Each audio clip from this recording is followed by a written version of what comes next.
Selamat datang. Pernah kebayang nggak sih kalau kabel serat optik sederhana yang biasanya bawa internet ke rumah kita, itu ternyata bisa diubah jadi sistem sensor super canggih? Nah, hari ini kita bakal bongkar gimana caranya sehelai kaca bisa jadi penjaga yang super waspada, yang bisa merasakan getaran, suhu, bahkan suara dari jarak puluhan kilometer. Oke, kita langsung mulai ya. Kita akan bahas sebuah tantangan keamanan yang unik banget, yaitu menciptakan jebakan tak kasat mata. Ini kedengarannya kayak di film fiksi ilmiah, tapi ternyata sangat nyata. Coba deh bayangin, kalian harus ngelindungin area yang sangat penting, tapi kalian nggak bisa bangun pagar fisik yang tinggi. Kalian butuh pagar yang benar-benar nggak kelihatan, yang nggak bisa dipanjat, nggak bisa dipotong, atau bahkan dilihat. Gimana coba caranya? Jawabannya, ternyata ada persis di bawah kaki kita. Solusinya itu jenius, yaitu dengan menanam kabel serat optik pakai pola tertentu di bawah permukaan tanah. Dengan cara ini, kita bisa menciptakan zona deteksi yang gak cuma efektif, tapi juga tersembunyi sepenuhnya. Konsep intinya itu sederhana tapi brilian banget. Jadi, setiap kali ada yang jalan atau bahkan merangkak di atasnya, kabel ini bakal merasakan tekanan dan getaran dari langkah kaki itu. Jadi, semacam kulit elektronik gitu deh buat tanah. Tapi, pertanyaan besarnya kan, gimana ceritanya sehelai kaca bisa merasakan sesuatu? Jawabannya itu ada di keajaiban fisika cahaya. Coba bayangin gini, ada satu unit pemproses yang nembakin denyut cahaya ke dalam serat optik. Nah, karena di dalam kaca itu ada ketidaksempurnaan alami, sebagian kecil cahayanya bakal mantul balik. Pantulan ini ngebentuk sidik jari atau gema cahaya yang unik. Pas ada getaran atau tekanan dari langkah kaki, itu kan sedikit ngubah bentuk seratnya, ya kan? Nah, perubahan kecil itu langsung mengubah pola gema yang balik. Sistemnya kemudian secara instan menganalisis perubahan ini dan menentukan dengan tepat di mana gangguan itu terjadi. Tapi, biar kabel ini bisa merasa dengan baik, media tempat dia ditanam itu penting banget. Kerikil bulat itu konduktor yang ideal, karena dia bisa mentransfer getaran ke kabel dengan efektif. Sebaliknya, kalau tanahnya padat banget atau beku, getarannya malah keredam. Ini bikin sistemnya jadi kurang peka dan nggak bisa diandalkan. Terus, biar nggak ada penyusup yang bisa lolos cuma dengan ngelangkahin satu kabel doang, kabelnya dipasang dengan pola berkelok-kelok atau serpentin. Seperti yang bisa kita lihat di sini, ini ngebentuk semacam jaring deteksi yang lebar, jadi hampir mustahil buat nyebrang tanpa ketahuan.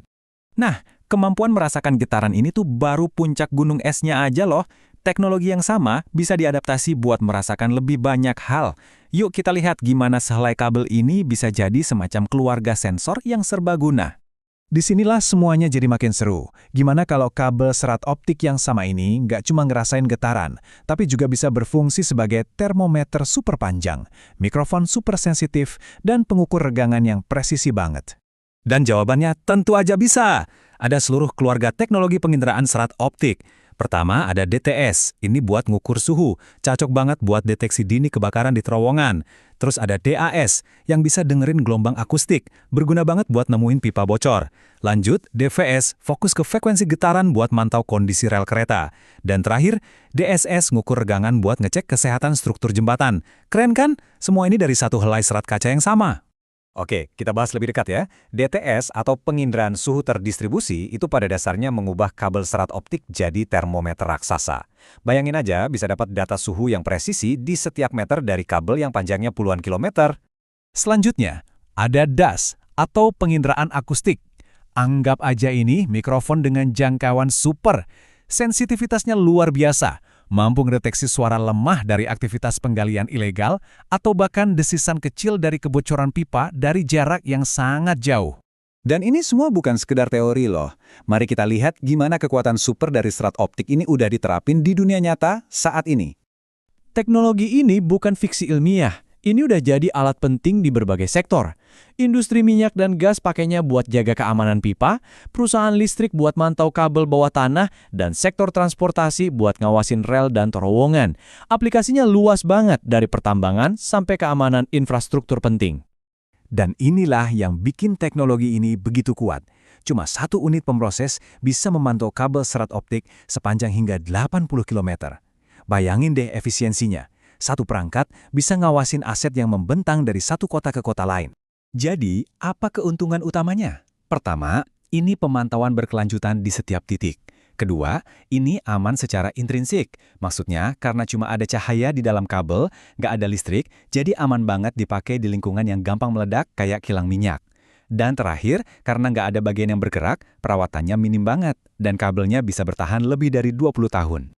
Semua ini, kalau kita tarik benang merahnya, mengarah ke satu ide besar yang sangat kuat tentang masa depan infrastruktur kita. Kutipan ini ngerangkum semuanya.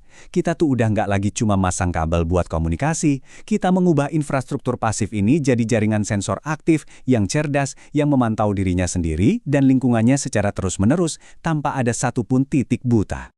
Ini membawa kita ke pertanyaan terakhir yang sangat menarik. Kalau kita udah berhasil mengubah selai kaca sederhana jadi sensor canggih yang bisa mendengar, merasakan, dan mendeteksi panas, apa batasannya?